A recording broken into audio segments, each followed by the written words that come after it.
Conseiller municipal à Elancourt, délégué à la question de la sécurité civile, de la prévention et des risques et du handicap également. En plateau ce soir à l'occasion de la semaine du handicap qui débute, 12e édition jusqu'au 11 avril. Le but d'une telle opération pour la municipalité, c'est changer le regard déjà sur le handicap. Absolument, parce que aujourd'hui, quand on parle de handicap, on parle surtout de problèmes d'accessibilité. Vous connaissez la loi de 2005 qui est en train de se prolonger jusqu'au 1er janvier 2015 et qui aujourd'hui rencontre de grosses difficultés. Donc quand on parle de handicap, on parle d'accessibilité et d'accès aux services publics. Mais on ne pense pas au reste. Au reste, c'est le regard sur la personne qui porte un handicap. Et la commune d'Elancourt a eu une très bonne idée il y a une douzaine d'années, donc c'est aujourd'hui d'ailleurs, cette semaine, la 12e édition, qui consiste non pas à porter le regard factuel sur un handicap, mais un regard plus élargi, élargir le champ des possibles, comme on dit très souvent en ce moment, et échanger avec les personnes qui sont porteuses d'un handicap, pas forcément les handicaps visibles, mais les handicaps aussi invisibles. On va parler de la programmation dans un instant, mais juste un mot peut-être tout de même sur le factuel. Vous l'avez évoqué, cette loi sur l'accessibilité qui oblige les bâtiments publics à être aux normes. Ça a été prolongé, il y a un délai supplémentaire qui a été accordé. Juste sur la ville d'Elancourt, vous en êtes où de cette mise aux normes autour du handicap? Alors nous avançons, nous avons une chronologie dans nos actions. Vous n'êtes pas sans savoir que les baisses de dotation de l'État nous ont pénalisés, mais on arrive à faire des balances financières. Mais ça, je laisse le soin à notre adjoint aux finances de trouver les solutions avec M. Fourgous, notre maire. On avance. Vous savez que cette loi consiste surtout pour les établissements de recevant du public, les ERP, donc de catégorie 1 à 5, qui en fonction du nombre de populations ou de publics qu'ils reçoivent, se doivent de se régulariser. Mais ce serait très long et très technique de vous exposer ce dossier. On pourrait faire un débat. En tout cas, c'est pas mis de côté. Ah non, bien au contraire. Nous avançons, nous développons, nous favorisons l'accessibilité et on est même largement devant un grand nombre de nos petits camarades. Alors vous l'avez dit, c'est très large. Il n'y a pas que à savoir accueillir le public avec des locaux adaptés. Il y a le regard qu'il faut changer et le public aussi rentre en contact avec les agents de la ville. Est-ce que ces agents sont formés? Ça fait partie de la politique de la ville? Tout à fait. Donc la formation, la sensibilisation. Nous avons deux élus, Martine de Toublon et Michel Lourier, qui sont très actives avec le Centre d'action sociale qui développe cette accessibilité au handicap. Accessibilité, je parle de ça pour tout le monde, c'est-à-dire connaître et découvrir le handicap. Le personnel communal en a le profit, mais également les enfants des écoles maternelles, des centres aérés, et puis plus largement au grand public pour qu'on ait cette vision un peu macro du problème du handicap. Il existe un service dédié au handicap sur la ville d'Elancourt. Intégré au sein de l'action sociale, mais composé par la mutualisation des compétences et des volontés de l'ensemble des services. Et ça consiste en quoi ce service? On y trouve quoi? Des renseignements pratiques, un accueil spécifique, spécialisé? Alors sur ce type de problème,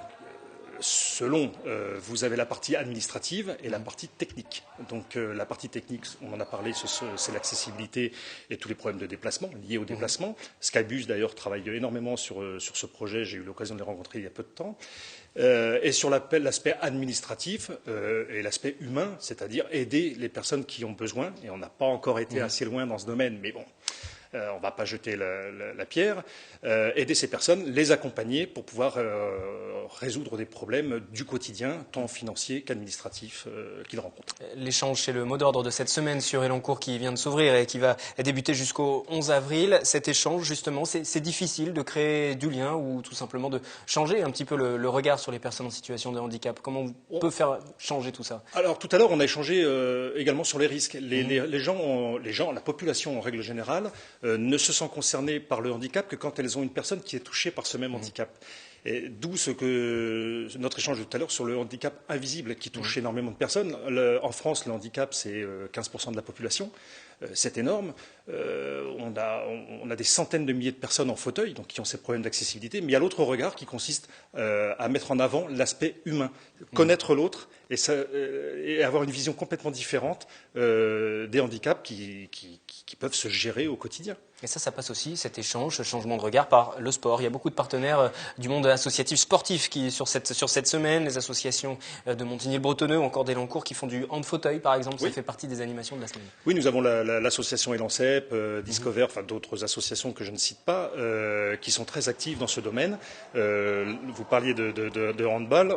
Vous aurez demain soir, d'ailleurs j'y serai présent, à 20h30, une démonstration de match de handball en fauteuil et la possibilité pour le public d'essayer le fauteuil pour voir un petit peu dans quelles conditions le regard n'est pas le même et l'évolution n'est pas la même. Donc c'est pédagogique, c'est ludique et et on va s'amuser. Pendant que nous parlons, ce sont quelques images de Montigny-le-Bretonneux qui organise aussi régulièrement sa semaine de handicap qui sont diffusées. Quant aux images concernant le hand fauteuil de demain sur Elancourt, vous les verrez sur Téléfil dans une prochaine édition du journal. Tout au long de l'année, la ville soutient les différentes associations justement qui aident à la sensibilisation au handicap. Quelle est un peu la politique de la ville dans ce domaine? Alors la politique, donc avec les personnes que j'ai citées tout à l'heure, c'est effectivement de maintenir un lien tout au long de l'année et pas seulement sur la semaine du handicap, ce serait trop facile.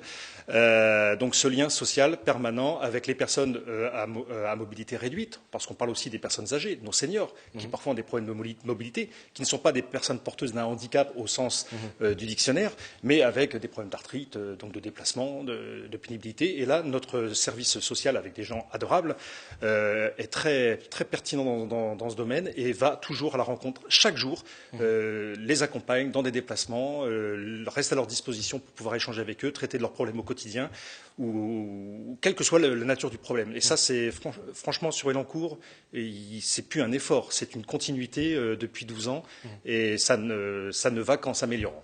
Vous parliez tout à l'heure de ce problème, on va dire ça comme ça, des gens qui ne réalisent finalement le handicap que lorsqu'ils y sont confrontés par un proche ou par eux-mêmes. Il y a toute une sensibilisation à faire autour de ça, une prévention des risques aussi, ça s'inclut dans cette dynamique-là. Vous qui venez du domaine associatif, vous connaissez. Oui, voilà. Je connais bien le milieu associatif et effectivement, les gens parfois ont peur. Le handicap fait peur. Que va-t-on dire? Comment va-t-on s'adresser à la personne? Est-ce qu'on ne va pas la froisser? Est-ce qu'on ne va pas lui rappeler un malheureux événement? Je dis aux gens, et les personnes de nos associations spécialisées et nos élus et notre personnel municipal qui est spécialisé sur ce domaine, veut justement créer ce lien pour dire échangeons, parlons des problèmes, et si chacun donne un peu, c'est tout le monde qui recevra beaucoup. Donc c'est ça l'important. Pour revenir sur les différentes animations qui seront proposées jusqu'au 11 avril, on a évoqué le sport, demain soir notamment cette animation de hand fauteuil. Il y a d'autres temps forts sur cette semaine qu'on peut Oui, tout à fait. Vous aurez des échanges, des débats. Un médecin dont j'ai perdu le nom qui sera présent pour parler de des problèmes neurologiques, puisque le handicap, comme je vous le disais, ce n'est pas que physique, c'est aussi cognitif, sensitif, etc. Et vous aurez également des projections cinématographiques sur notre cinéma. Vous aurez également un don du sang, un dépistage de diabète. Le diabète est un gros problème de société aujourd'hui. Un loto. L'auto qui sera adapté avec la langue des signes qu'on appelle basiquement le LSF pour permettre à toutes les personnes malvoyantes ou aveugles de pouvoir y participer et à toutes les autres personnes qui ne présentent pas de handicap particulier qui vont pouvoir se rendre compte. C'est important de faire des moments d'échange où tout le monde se retrouve, qui est handicap ou pas handicap, pour faire des activités en commun en fait. L'échange, c'est le socle. S'il n'y a pas d'échange, il n'y a pas de vie de société. Donc Monsieur Fourgous et son équipe l'ont bien compris depuis des années. C'est pour ça qu'ils ont lancé ce thème. Et c'est une innovation qu'on va continuer à développer. La base de tout, c'est l'échange. Il faut échanger avec les personnes qui portent un handicap. C'est pas honteux ou de ne pas en avoir un ou d'en avoir un. Il faut échanger. Juste pour conclure, vous l'avez dit tout à l'heure, on n'attend pas la semaine du handicap pour se mobiliser. Une fois que la semaine sera terminée, il y aura d'autres rendez-vous, d'autres actions qui vont être menées. Aujourd'hui, les efforts portent sur quoi? Alors, les efforts portent sur ce qu'on vient d'évoquer, la sensibilisation, l'échange. Donc, tout au long de l'année, nous créons des réunions, des échanges, des voyages, des déplacements. On fait attention, puisque comme vous le savez, nos budgets sont plutôt revus à la baisse, mais on ne lâche pas l'affaire. Et pour nous, c'est un point essentiel que de pouvoir que toutes les tranches de la population puissent échanger entre elles. Malgré les économies qu'il faut faire, le budget dédié au handicap, à la santé, on n'y touche pas? Non, on touche pas. On essaye de pas trop y toucher, en tout cas. Pas. Non, surtout pas. Non, mais non, il y a des fondamentaux. Je vous parlais de socle tout à l'heure. Vous avez des piliers, y compris pour la France. En France, l'un des piliers, c'est le bénévolat. Vous n'avez plus de bénévoles, j'aurais tendance à dire, vous n'avez plus de république. Donc, Elancourt, c'est pareil. Nous avons des gens qui sont mobilisés, qui ont des activités extra-professionnelles, même pour les personnels communaux, et qui s'investissent dès qu'ils le peuvent pour pouvoir accompagner les personnes qui le souhaitent et qui ont besoin justement de sortir un peu de leur quotidien. Merci. La semaine du handicap sur la ville d'Elancourt, c'est jusqu'au 11 avril et le programme complet est bien sûr sur le site de la ville d'Elancourt. Merci encore. Nous poursuivons ce journal et beau temps oblige.